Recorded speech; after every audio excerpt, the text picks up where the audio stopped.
Bitenc. I'm the CEO of Leone, and I need to send always my picture when I send an email and so on, because else I get a reply, Miss Sandi.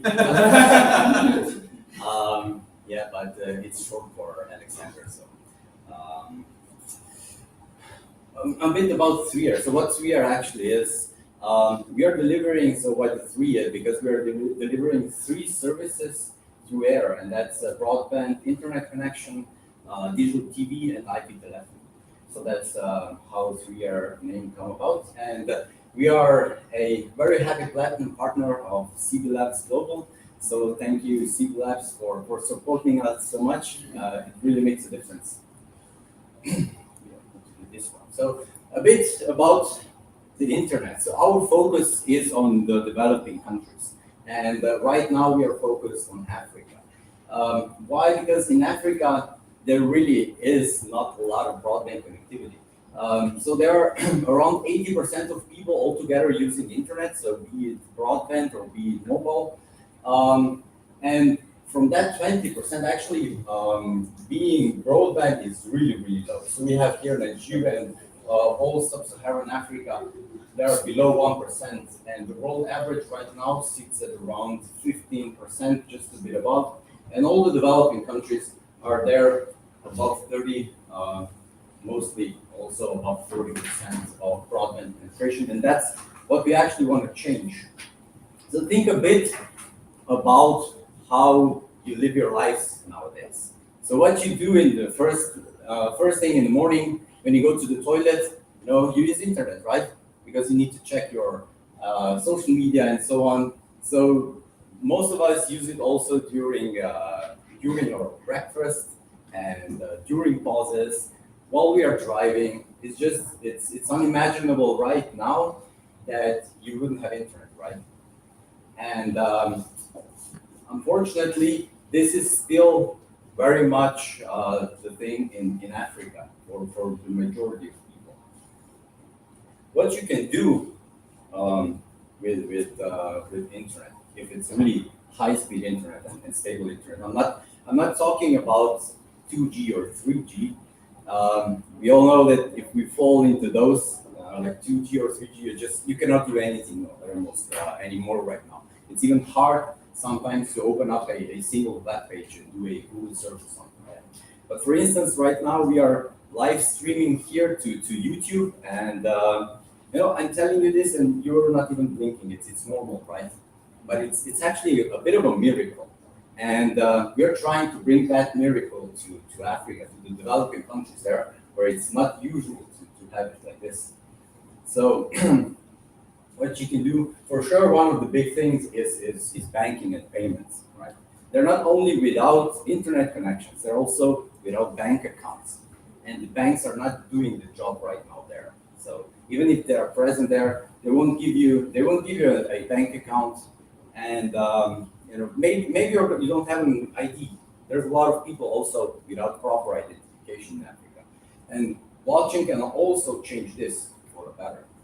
We have e-healthcare. Education is really, really big for such countries. So just imagine, a child being able to educate themselves on a really high level. You have so many free education right now on the internet, and then he grows up, gets a job. How we do our jobs now today, right? Everything is almost online already. So why couldn't such a child then also get a job at Google or Apple or something like that? So that's what we call it. It's empowering and providing equal opportunities to such countries. And just to help you a bit understand what we are doing and why there is no internet in Africa, it's just because the big cities, they actually grew too fast. There was nobody who was thinking at that point to lay cables. So there is no cable infrastructure, and the cities are not so big and so chaotic that you cannot just go and stop, all the traffic there, dig the trenches and lay the cables. It just, even if there would be somebody willing to do it, it probably would never happen. And there was also the thing that this is really expensive. In 2019, the World Bank estimated that it would take $100 billion and more than a decade to actually be able to cover most of Africa with broadband, to get it on the speed to the world average level. So this is also what we're trying to change. First of all, I would like you to think about 3R in two ways. So one thing is that we are providing the infrastructure there, building out the infrastructure that can provide those services. And on the other hand, also building out a blockchain-based platform that will allow people to actually consume those services. So in a sense, we are driving the adoption of our own platform. So we know which end users we are targeting and how we're going to get them. Our solution, in regards to the infrastructure, is wireless. So what we can do is actually we can set up a tower, and that tower can connect up to 15,000 users 50 kilometers away from the base station. And we have field proven that we can deliver over 1 gigabit per second to air or broadband connections. And with it, we can also, with the same towers and everything the same, we can also transmit up to 300 digital TV in HD quality. And we can actually distribute it inside our own system. And that allows us to cut a lot of costs. To give you a bit of a perspective for a mobile tower. So a mobile tower will connect around 200 to maybe 500 end clients to it, and the ranges are between 1 and 2 kilometers. So that's the big difference. And of course, the speeds are far lower. And then the second thing that we are doing is, and that's how 3R actually came about, is that we started building out into the infrastructure and being an ISP provider in Sierra Leone.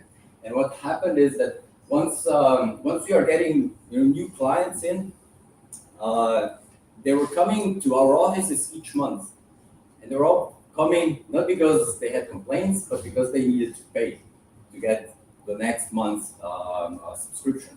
And this is just it's impossible to scale a business like this. So this is when we started thinking how to actually manage this. And we have 2 guys now that are going around with a moped, collecting money, but then they get robbed. They got robbed a couple of times already. So that's also not an option for you. And then of course, blockchain was the thought, and we started developing. And once we were thinking about how we want to do it, then the whole 3R ecosystem came about. So it came out of a need for payments, and actually also for because of identification. A lot of our users identify themselves still with a business card. That's actually pretty good there in Sierra Leone.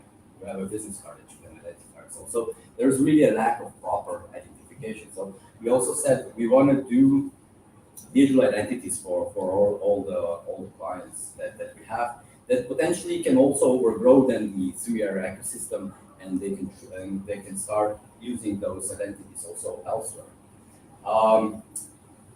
We are already also giving our clients some payday loans, and we are noticing some similarities, and we think that we can also manage a microloan system, and with enough data, we can start opening up also the microloan system up to outside investors and getting more microloans in to grow the local businesses.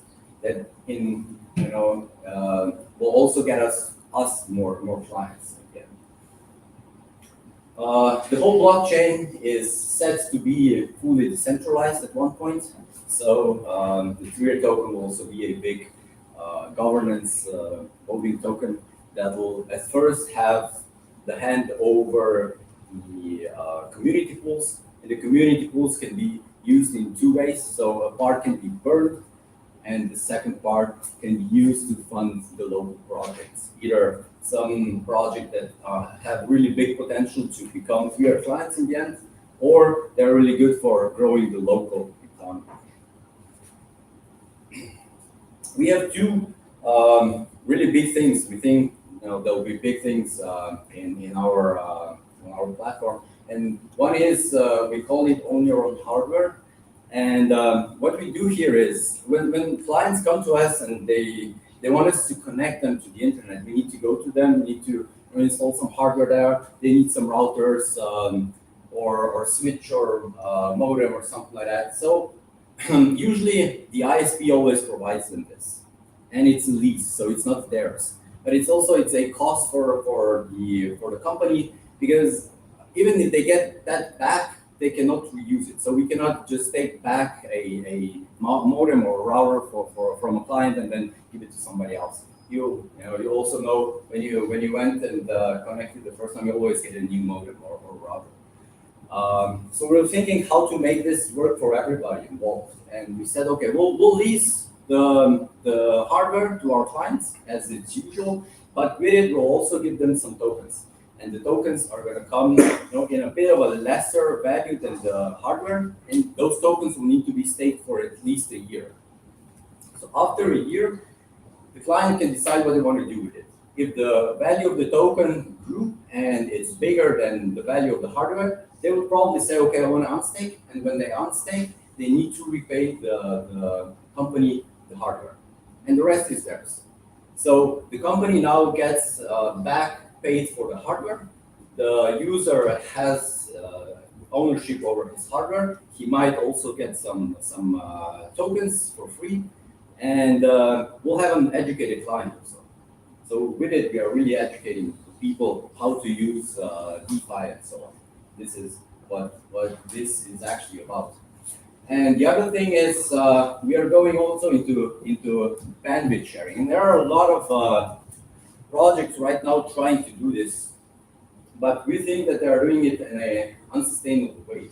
And we think this because we are actually also the ISP behind it, so we know what it means for an ISP if people just start uncontrollable sharing their bandwidth. And what will happen is that the bandwidth will either internet prices will go up dramatically, or the ISPs will just shut down the people who are sharing their bandwidth. And also in each contract from an ISP, you'll see there's a clause that they can just shut you down if you don't use your bandwidth properly. Why? Because every bandwidth that you get is actually shared already. Then you're resharing it. So the ISP, they buy from the backbone. Let's say they buy 100 megabit per second, and then they sell to 100 clients 10 megabit per second. So it's like 10 times more than they are buying.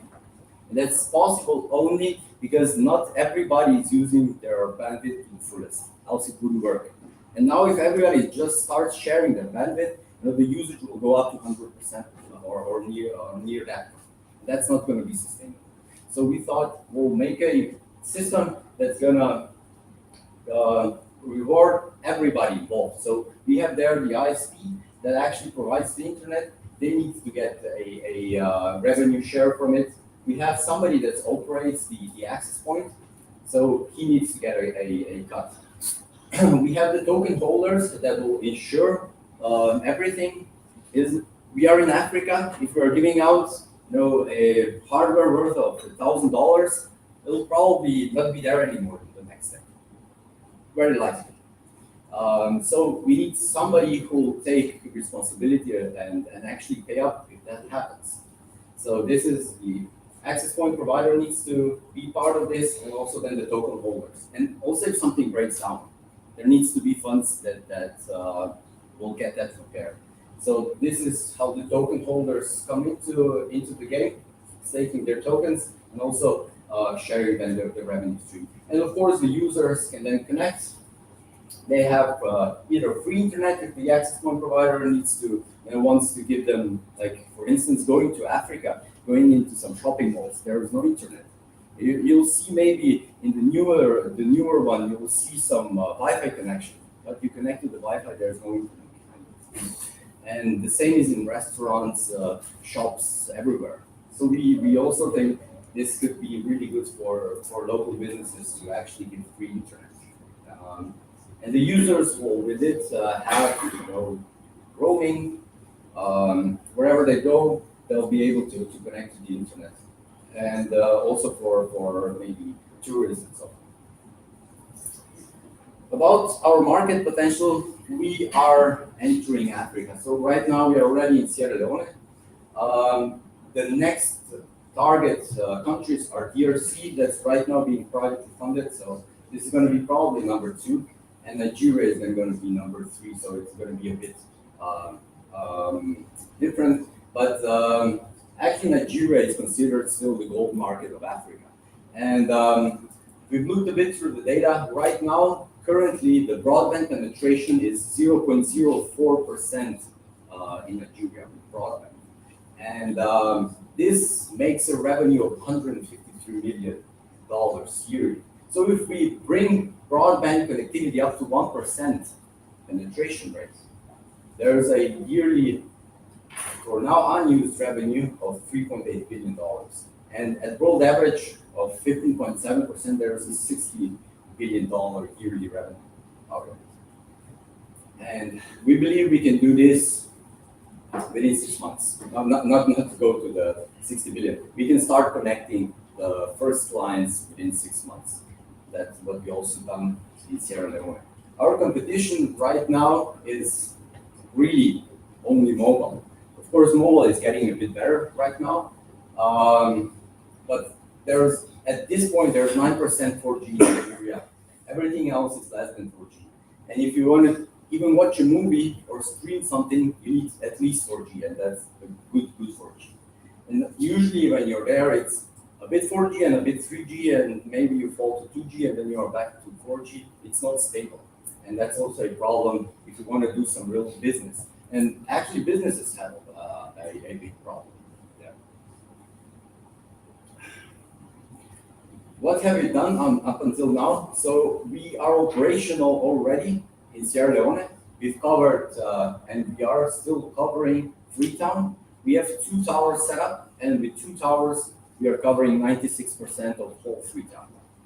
So we have over 2,000 paying customers. The average revenue per user is $127 right now.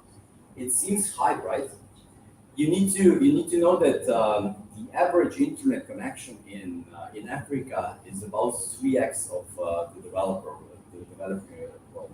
It's about 3 times as high, and not actually if you compare it megabyte by megabyte. So it's just a bit similar levels of monthly subscriptions, and those are usually also our competition. They usually don't give you unlimited data, so you're always capped by data, and all our packages are unlimited in data. We had 5% month-on-month growth, and that was without any marketing. It's our testing ground. We started there because it's a small country, it's a small city, and it's a really tough city. It's really one of the poorest countries in Africa, and it's a lot of hills, ups and downs, so it's not really flat. And we thought that might be a problem for us, maybe creating some blind spots. But as I said, 2 towers alone covers 96%, and it's also heavy rain there. When there really rains, it pours, and that's more than half of the time. Some wireless technologies, or most of them, have problems when there's bad weather. Also, if you have a satellite dish with a satellite TV, you won't be able to watch TV when it rains. Satellite TV doesn't work when it rains. In Sierra Leone, they call their TV dry season TV. That's the only time that they can watch it.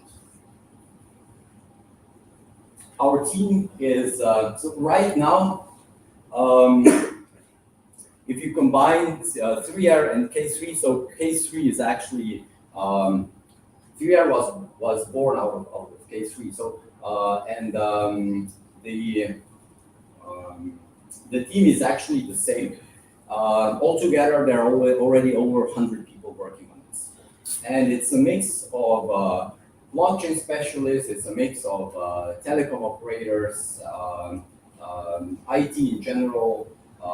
So we have everything in house. We've developed all the technology in house. We've developed our telecom management system with billing, with everything. Everything is developed in house. So what we're now doing is we're taking this, what we built in Sierra Leone, and porting it to blockchain at first, and then we are building up on top of it. And we also have a really cool advisory team. So I think you know at least one, right?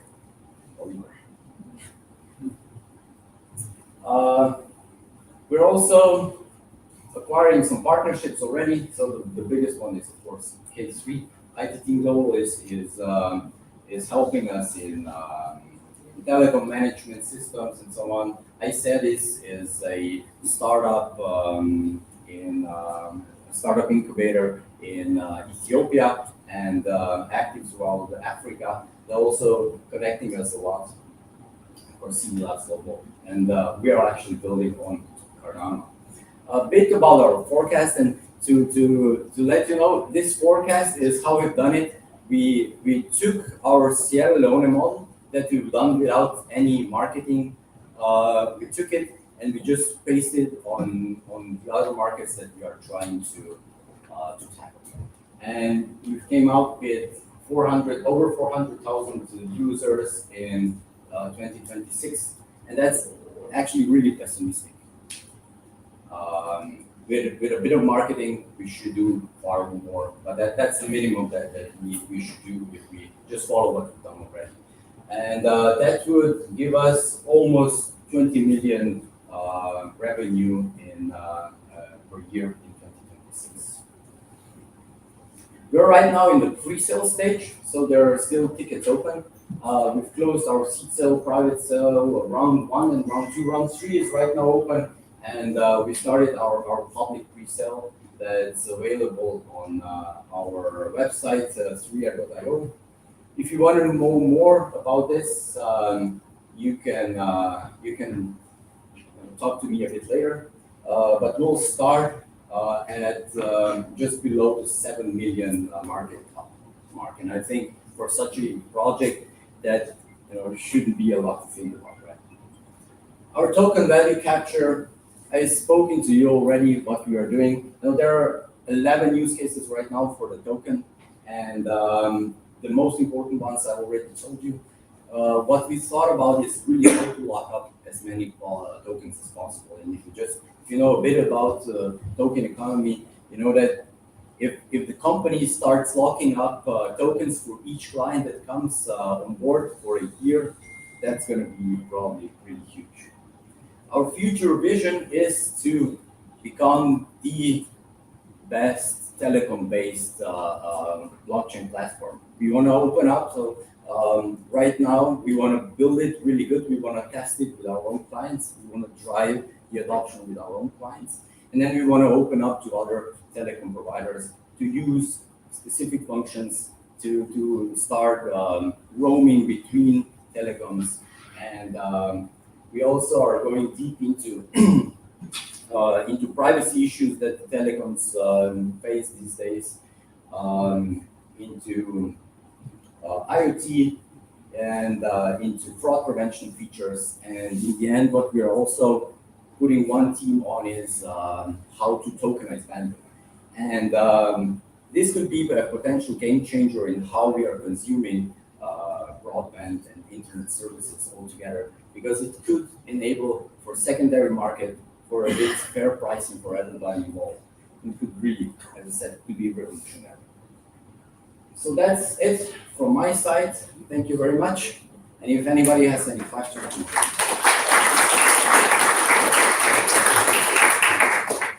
so thank you so much for listening, Sandi. It was a very deep and right information about 3R.